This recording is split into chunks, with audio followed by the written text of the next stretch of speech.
Intisari yang terdapat dalam teks observasi. Fakta dan opini. Ciri-ciri fakta. Kalimatnya terdapat sumber yang jelas.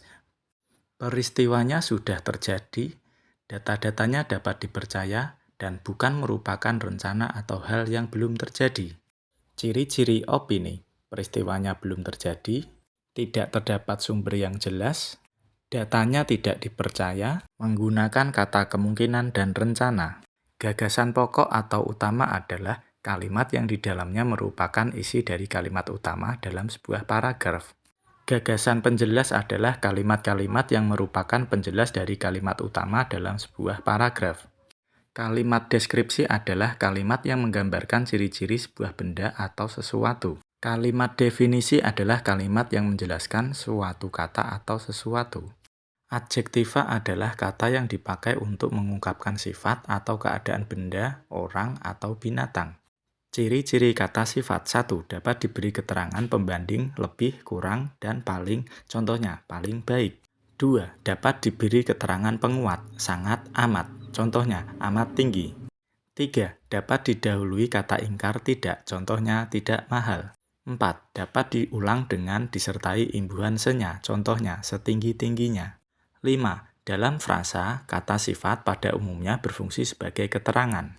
Kata sifat dapat dibentuk dengan imbuhan er, iyah, if, al, contohnya honorer. Kata nomina adalah kata yang mengacu pada benda, manusia, konsep, atau pengertian. Kata benda terbagi dalam beberapa jenis. 1.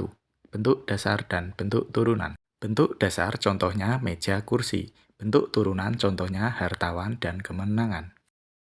2. Bentuk konkret dan abstrak. Kata benda konkret contohnya meja dan lampu. Kata benda abstrak contohnya keindahan dan perjanjian. Kata benda dapat dibentuk dengan afiksasi atau bentuk turunan. 1. Kean, menjadi, kekasih, dan kedutaan. 2. Penasal dan penasalan, menjadi, pembeli, pemeriksaan, atasan. 3. Dan peran, menjadi, pertapa, dan perikanan. 4.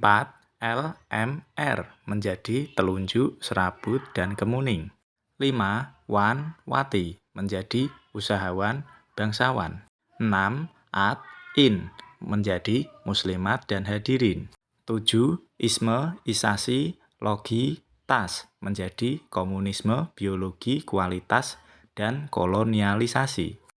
Kata verba adalah kata yang menyatakan makna perbuatan, pekerjaan, tindakan, proses, atau keadaan. Ciri-ciri kata kerja. 1. Umumnya menempati fungsi predikat dalam kalimat.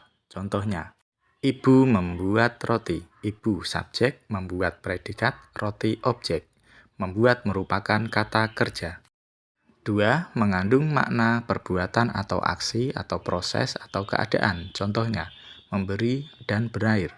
3. Tidak dapat didahului kata paling. Contohnya, paling makan, paling mandi. 4. Dapat didahului kata keterangan akan, sedang, dan sudah. Contohnya, akan bekerja.